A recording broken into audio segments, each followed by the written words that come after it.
दुखुनांथाव जाथाय धेमाजि जिल्लानि सिङाव थानाय 515 नं राजा लामायाव लामा जाब्रबथायाव 1 नं हसं गामिनि उपेन दैमारी मुंनि सासे फोरोंगिरिनि जिउ खहा। उपेन दैमारीया 3 नं महनपुर गामिनि गुदि फरायसालिनि फोरोंगिरिमोन।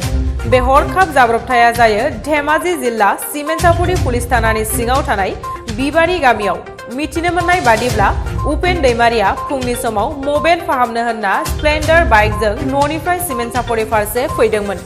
बेनि उनाव 3 नं महनपुर गामियाव फरायसालि फारसे थांबाय थानाय समाव उननिफ्राय गंसे पालसार बाइकआ सौग्रावफैयो। बे जाथायाव उपेन दैमारीया जायगायावनो जिउ गोमायो। गुबुन फारसे पालसार बाइकजों सौग्रावफैनाय सानै सुबुंखौ देहा फाहामसालिसिम दैथायहरबाय होनना मोनथिनो मोन्दों।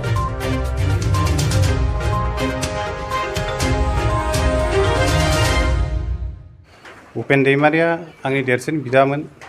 बे फुङाव न'निफ्राय सिमेन्टआव मबाइल बानायनो होननानै ओंखारलांदोंमोन। बेखौ बानायखांनानै डिउटियाव थांनो होनदोंमोन स्कुलाव।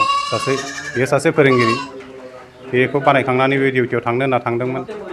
थांबाय थानाय समावनो बे बिबारियाव टार्निं लानायाव गावनि थांनाय लामाजों टार्निं लानायाव उनथिं थांबाय थानाय गारिया आंनि बिदाखौ लामायाव सौख्लायनानै गारलाङो माने सौख्लायनायजों लोगोसे लोगो लोगो स्पट डेथ जायो। बुंनांगौआ जाहैबाय गथ'फ्रा माने मटर साइकेलखौ बांद्राय गोसा सालायो आरो लामाफ्राबो मोजां नङा।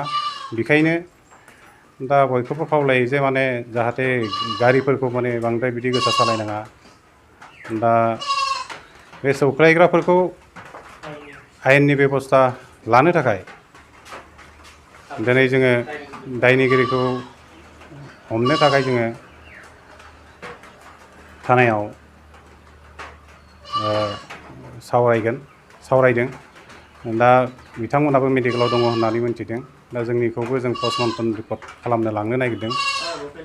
दा जोंनिया फैनायनि उनाव जों बिसोरजों आइसिजों रायज्लायनानै दा सौख्लायग्रा बा खुन्दायनानै फोथैग्रा बिथांमोनखौबो बिनि सायाव एक्सन लानो थाखाय जों न'नि जानानै खावलायदों।